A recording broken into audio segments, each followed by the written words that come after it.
Hi, I'm Vicky Payne. I am a vet. I'm a holistic vet, so I use herbal medicine and acupuncture, and I'm also a veterinary behaviourist. Today we're going to talk about preparing your dog for when life returns to normal. So thinking of after the school summer holidays, perhaps if you're returning to work after a period of working at home, or even after maternity leave or paternity leave. So the point of view of our dogs, they're really social animals. They love to have us around and they love to be with us. So something like the school summer holidays, they've got used to having people at home for different times during the day, possibly longer in the day, maybe different people working different shifts to sort out childcare. We might take them on days out with us, especially with people holidaying in the UK. I think dogs are probably spending more time with their humans during holidays than usual.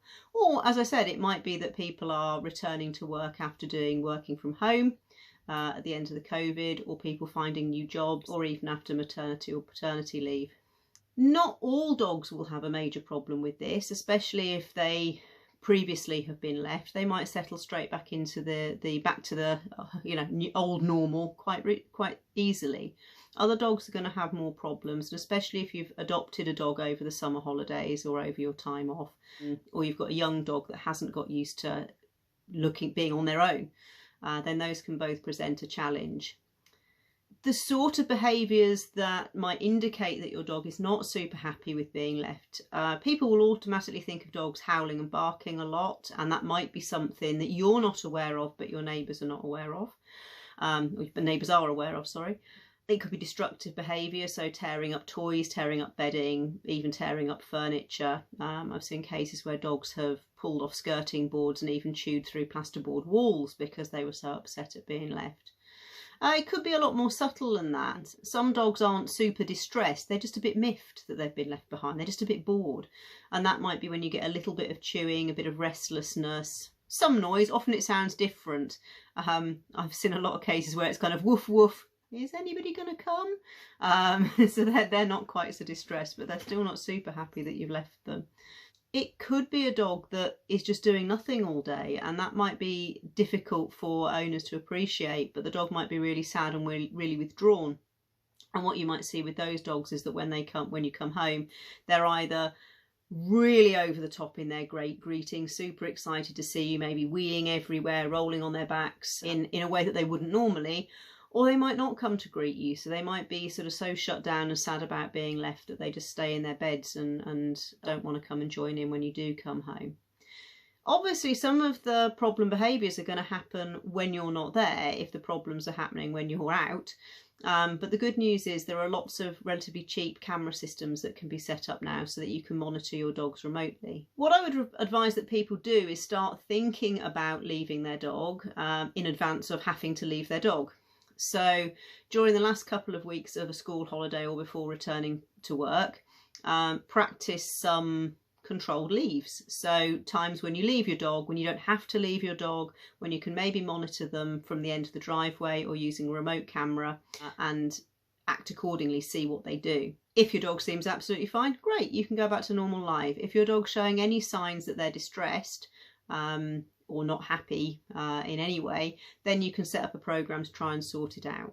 The most simple thing to do is to get your dog used to the new routine before you have to leave them. So if we think of the last week of the school holidays, there's quite a lot that you need to get done. Bits of last minute shopping, maybe last minute days out, things like that. Start by setting your dog up right. So make sure they're far more likely to sleep through the day if they've had good mental and physical exercise before you go out. So an important thing to know is that dogs naturally would sleep for a huge portion of the day. They're going to do 8 to 10 hours overnight, and they're going to do about half of the daytime as well. So dogs will sleep for maybe 14 hours in a 24-hour period, possibly even longer than that, some dogs. So they don't need to be doing stuff all day, and some of them will actually have been overtired and a bit grouchy during the holidays if they've had people doing stuff with them all day long. So think about before you go out. So ideally take your dog for a walk before you do the school run or head off to work. If that's not possible, if your day doesn't pan out like that, then at least think of some mental exercise that your dog can do. This can be something as simple as scattering their morning feed out in the back garden so that they have to spend half an hour hunting around for kibbles while you get the kids ready for school. If that's too easy, it could be more difficult feeding toys. So there are lots of toys on the market that you can buy that are designed for entertaining dogs and slowing down their eating. So they could be licky mat type of feeders, which are sort of silicone or plastic mats that can be stuck down, and you put some normally wet food into those for the dog to lick out. They can be frozen so it takes longer. Could be the sort of hard rubber toys with a hole in the middle. Important they've got a hole at both ends so that you don't get problems with the tongue getting stuck in the toy. But again, they can be stuffed with food, and your dog can spend time getting the, especially again, frozen food is great, getting the food out of there, chewing away. The advantage to the rubber toys that you can stuff with food is also that the dog gets to do chewing. Dogs find chewing on things very relaxing. It's something that's rewarding for most dogs and makes them feel happy and content, but a bowl full of kibble or a bowl full of wet dog food really doesn't give them much opportunity to chew. Stuffing their food into a rubber toy and freezing it gives them the opportunity to work at getting the food out of there, throwing it around, chasing it, and having a good old chew on it as well. So that can be a way, if you can't walk before you go out to work or to school, then at least feeding the breakfast in a way that is active both mentally and physically can leave your dog in a better state of mind for being left. The school run off, so people will often say, okay, it's great, we'll get back into the routine, we'll walk the dogs down to school. That can work for some dogs, but especially at the beginning of term, it may be too stressful for a dog that's feeling a little bit anxious.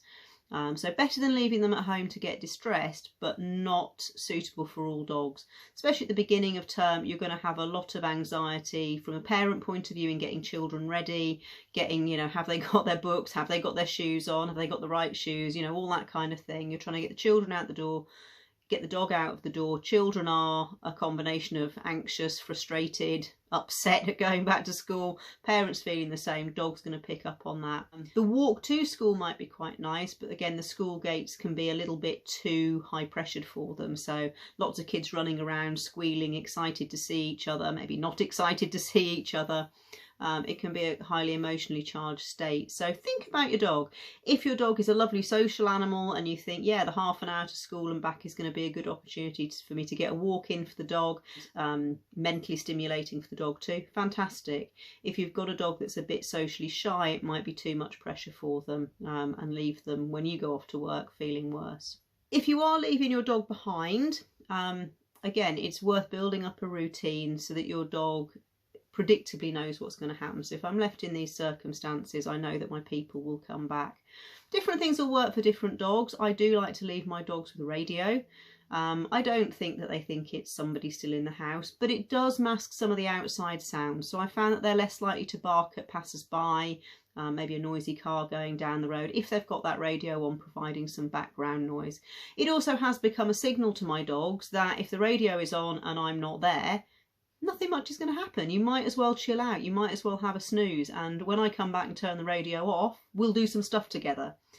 So it becomes a signal that it's chill out time. It's don't worry time. You may need to confine your dog to part of the house rather than allowing them to have the whole house. Again, very dog dependent. If you've got a dog that tends to be destructive or that jumps up on the sofa and barks at the window every time somebody goes past, then restricting them to an area of the house where they can do minimal damage to themselves and your stuff, and also where they're not likely to be triggered by things outside, is a really, really good idea. Crates need to be big enough, if you're going to crate train them and confine them to a crate, they need to be big enough that they can sit up, stand up, turn around, stretch right out. So for a Labrador sized dog, that's going to be a pretty big crate. I would tend to not use crates beyond puppy stage and only for a couple of hours at a time. What I transfer onto is using a bigger indoor kennel or run area.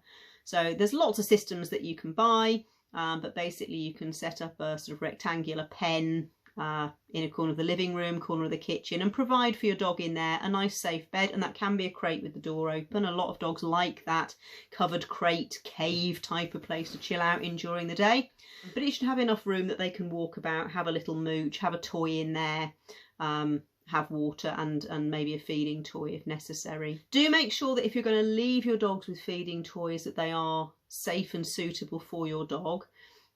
Really, for me, it's only the big rubber toys that are suitable for leaving with a dog to chew. Things like licky mats and slow feeding bowls, they're more like to damage, maybe tear up and eat.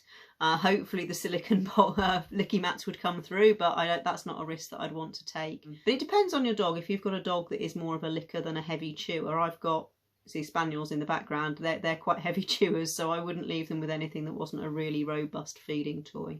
Yeah, so pens can be a really good way, or a stair gate. It might be that you're happy leaving your dogs in the kitchen and using a stair gate. How long you can leave your dogs during the day is, I guess, how long is a piece of string issue. Most charities will sort of say 4 to 6 hours is acceptable, but I don't think they're rules that are set in stone. It's going to depend on the age of your dog, whether they can access an outside toileting area at all, and what they're used to. Most dogs that show problems around being left, separation problems, will start to show them very, very quickly. It's not that you've left them half an hour and then they can't cope. They normally start to show those problems in the first half hour or so, often even sooner than that. It's often the very act of you leaving is what triggers them to get upset, because they know that you're not coming straight back. So how long you leave them for will depend on their age and on their health and things like that. If it's going to be longer than 5 to 6 hours on a regular basis, then look at getting somebody who can come in and either walk or even just let your dog out for the toilet in the day. Personally, I'm not a big fan of dogs having dog doors and access into the garden for a couple of reasons. It is possible for them to get trapped outside and not have sufficient shade and water if we're having hot weather, or alternatively to get trapped out in rainy, horrible weather. I also think it's such a theft risk these days to have dogs loose in your garden when there's nobody home. So it is a solution that works for some people. It works quite well with small dogs that can use a cat flap or a little doggy door. You do need to make sure that the area they can get out to is super, super secure. So possibly using a dog run with a roof on it rather than straight out into your garden where other people could get hold of them. Make sure your dog's got stuff to be comfortable while you're gone, so a nice comfy bed, sufficient water. They probably don't need food leaving with them unless you're using feeding toys. If they have comforter toys, brilliant, leave those with them, but make sure anything that you leave with them is safe. You can think about setting them up with some dog appeasing pheromone products. So these are a synthetic version of pheromones that a bitch produces when she's suckling her puppies. You can get sprays, you can get plug-in diffusers, and you can get collars, little collars that the dogs can wear. They're quite safe, they're quite flimsy, they would break if the dog got caught up, so don't worry too much about leaving them with a dog appeasing pheromone collar on. You could use those. Certainly they can help calm dogs down, help them cope with situations like being left. So think about introducing those again a week or so before their new routine is going to start. I mentioned using dog walkers or people to let your dog out if you're going to be a longer period of time away from home. Get your dog used to these people before they come and let them out for real. So it could be a bit of a shocker for your dog if somebody randomly turns up, opens your front door and is there. As far as your dog's concerned, this could be a burglar, and most dogs are going to be defensive of their house and get quite barky and anxious if somebody just lets themselves in. So ideally, anybody that you're going to use to let your dog out during the day or take them for a walk during the day needs to meet them beforehand and know that these are a safe person. Most dog walkers and dog care people come with pockets full of treats, and pretty soon your dog will love them arriving, so it won't take very long for them to win your dog over. Other things to think about, make sure that you've got everything that you need. You know, make sure that you've stocked up on flea and worm products for your dog, because again, coming into the back to school or back to work period, you're going to have a lot of other things to think about, and it might slip your mind to do those routine healthcare things like flea and worm treatment, which we really don't want to let slip and get a problem with. Check your vaccination card. Might be the furthest thing from your mind. You know, you're not thinking of going on holiday now. Why would you need your dog's vaccination card so they can go to the kennels? But it's important that you don't go too far over on those vaccinations and have to restart the course.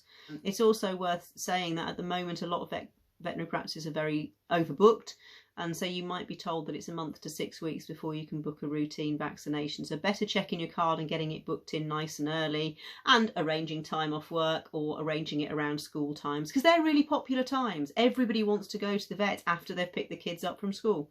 So those appointments are going to go first. So think about getting that booked in. And any medications that your dog needs. So don't run out of medications. Again, check all of those before we get into this hectic back to school, trying to get our lives back into the not quite so fun workaday routine. An area that often is discussed when we're thinking about dogs being left is, should you make a fuss when you leave them and when you go? Again, there is some evidence that saying goodbye to your dog, having a routine before you go, giving them a pat and a biscuit, saying goodbye, have a nice day, I'll be back later, can be good for both us and for our dogs. However, for some dogs, this can be an indication that you're going to go and leave them. And if they're anxious about being left, it can actually be upsetting for them. So we see some dogs that start getting anxious, they're drooling, they're panting, they're pacing, they're not settling, just at the signals that you might be going out. So putting on your shoes, putting on your coat. If you start to see a pattern like that happening, then it's really important to speak to a veterinary behaviourist about desensitising your dog to those normal things. And I think at this point I would say that anything beyond sort of a mild, what I call the FOMO dogs, that I don't want to be left because I want to be with you because you're doing fun stuff dogs.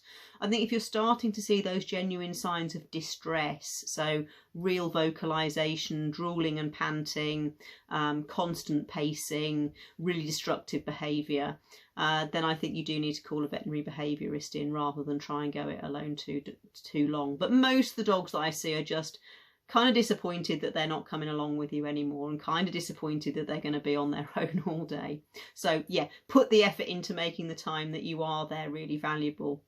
When you come back from school or work, again, should you make a fuss of the dog? Why not? Absolutely. There's nothing better than getting home and being greeted by a little happy waggy dog. It's one of the major reasons that we have dogs, because it's great to have someone that's happy to see you. But don't go over the top. There's no need to sort of act like you had the worst day in the world ever because you weren't with your dog, or even if that's true.